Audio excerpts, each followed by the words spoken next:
Mga kaibigan, mga kababayan, magandang araw po ng Miyerkules, September 24 na po, 2025. Patuloy pa rin po nating minomonitor ang dalawang bagyo, lalo na po sa panibagong bagyo na nasa loob ng ating Philippine Area of Responsibility na si Bagyong Opong.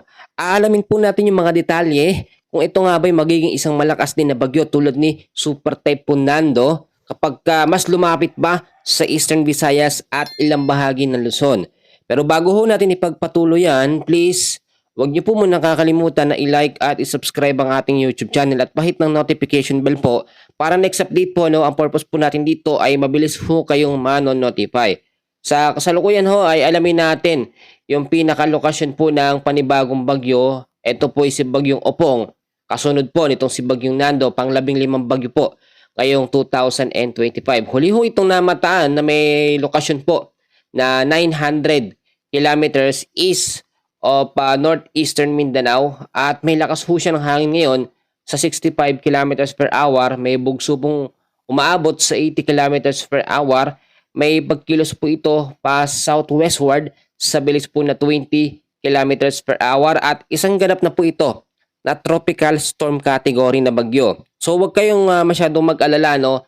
Aalamin natin yung mga lugar na dadaanan niya at kung ito nga ba ay magiging isang malakas na bagyo. Sa kasalukuyan naman, ito naman pong si Bagyong Nando ay patuloy pong lumalayo, no, sa ating Philippine Area of Responsibility. Huli itong namataan 750 kilometers west of Basco, Batanes. Sa labas huya ng PAR at humina siya sa 185 kilometers per hour. May bugso na ngayon na 230 kilometers per hour. May pagkilos naman pa-west, northwestward sa bilis na 25 kilometers per hour. Aalamin din natin yung epekto ngayon ni Bagyong Nando kahit nasa labas na ng PAR dahil nakakaapekto siya sa paglakas ng habagat na siyang nagbibigay ng sama ng panahon sa kanlurang bahagi ng ating bansa. So ngayon, tignan natin muna yung tinatawag natin na forecast weather conditions, which is eto ho yung mga lugar na apektado ngayon ng habagat, ng Bagyong Nando at ng panibagong bagyong si Opong. So sa area ho ng Zambales, makinig ho kayo sa Bataan, Occidental Mindoro. Ang lagay ho ng panahon dyan ay occasional rains o yung bugso-bugsong pag-ulan dahil po sa habagat or southwest monsoon. Possible impact nito ay pagbabaha sa mababang lugar at landslide po sa mga landslide prone area. Samantalang sa area naman po ng Metro Manila at the rest o ilang bahagi ho ng Luzon ay patuloy din makakaranas ng maulap na kalangitan with scattered rains and thunderstorms, lalong-lalo na ho sa hapon at sa may bandang gabi dahil yan sa habagat or southwest monsoon. Sa area ho ng Visayas, patuloy din ang maulap na kalangitan ngayong araw po ng Miyerkules at mayroon po mga isolated rain showers or thunderstorms dahil pa rin sa habagat or southwest monsoon. Ang nalalabing bahagi naman ng Mindanao ay patuloy din makakaranas ng partly cloudy to cloudy skies with isolated rain showers or thunderstorms dahil naman po sa mga localized thunderstorms. So mag-ingat or maging handa yung mga lugar na maapektuhan ng sama ng panahon, Bagyong Nando, Bagyong Opong at ng habagat. So eto na yung pinaka-inaabangan natin na mga detalye patungkol naman dito sa panibagong bagyo na ating minomonitor na sa ngayon banta po ito, no, dahil papalapit ito sa Eastern Visayas. Etong si Bagyong Opong, titignan natin, no. Ipapakita ko sa inyo yung tinatawag natin dito na track and intensity forecast. Ito ho kasi yung pinaka-direction ngayon itong si Bagyong Opong at consistent at hindi nagbabago yung kanyang direction.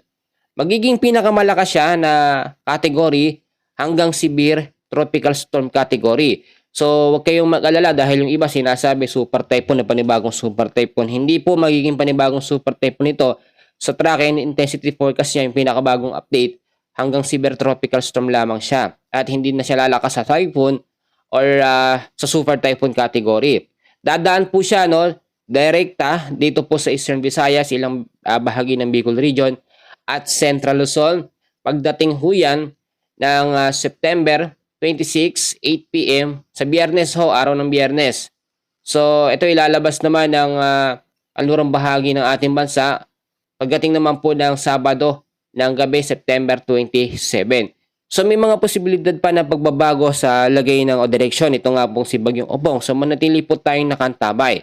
Sa mga lugar naman na dadaanan niya, Eto ho, iisa-isahin natin yung mga lugar na dadaanan para mas maganda na paghahandaan o ng ating mga kababayan. Kung kailangan nating isulat, isulat ho ninyo, no? Or kaya, pakinggan nyo lang para kung mabanggit yung mga lugar na malapit sa inyo, alam ho ninyo. So, ngayong alas 8 po ng umaga, dadaan na naman itong si Bagyong Opong ang 860 kilometers east of Eastern Visayas at lalakas siya magiging lakas niya 65 kilometers per hour, tropical storm category pa rin. At mamaya naman pong alas 8 ng gabi, dadaan naman siya 720 kilometers east of Eastern Samar. At pagdating naman po ng kinabukasan ng alas 8 ng Huwebes, 495 kilometers east of Eastern Samar pa rin siya, 85 kilometers per hour ang lakas ng hangin. At isa pa rin ganap na tropical storm. Medyo mabagal o matagal yung consistency niya sa 85 kilometers per hour dahil din mabagal yung kanyang pagkilos. At hindi na rin siya nakakahabol dito nga po sa Bagyong Nando. Ang nakikita kasi natin senaryo dito ay yung hatakin siya ni Bagyong Nando at magkaroon ng kombinasyon ng dalawang bagyo na yan. Ngayon malabo na ho yun. Pero kinukonsider pa rin natin dito yung mga senaryo.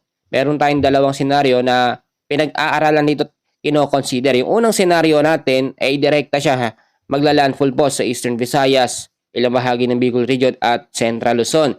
Hindi magbabago yung kanyang direksyon.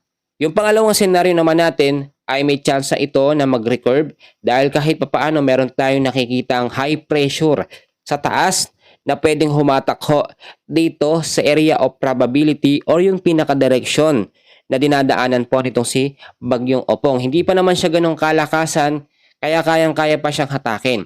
Pero ang nagiging problema natin dito dahil may habagat or southwest monsoon, yung sirkulasyon na umiikot sa habagat ay siya namang humahatak dito nga po kay Bagyong Opong para manatili siya sa kanyang direksyon. So yun yung mga senaryo na kino-consider natin na posible pong mangyari.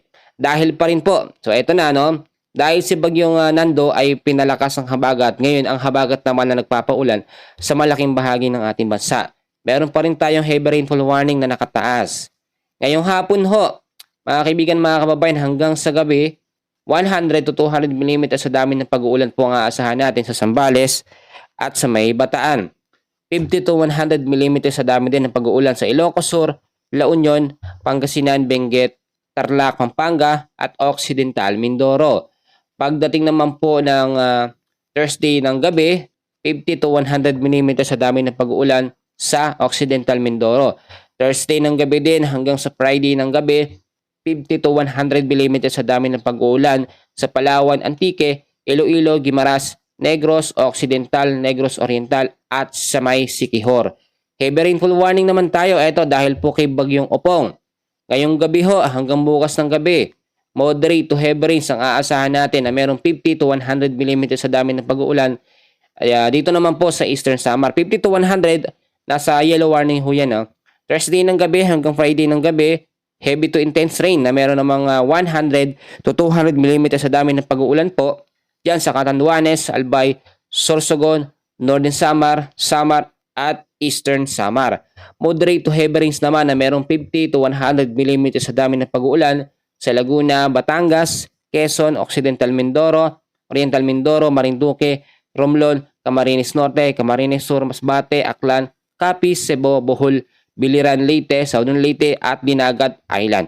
So may mga posibilidad pa na mangyari sa pagbabago at kilos ng galaw nitong si Bagyong Opong. So manatili tayong nakaantabay. Yan muna ang pinaka-latest natin sa ngayon. Maraming salamat po.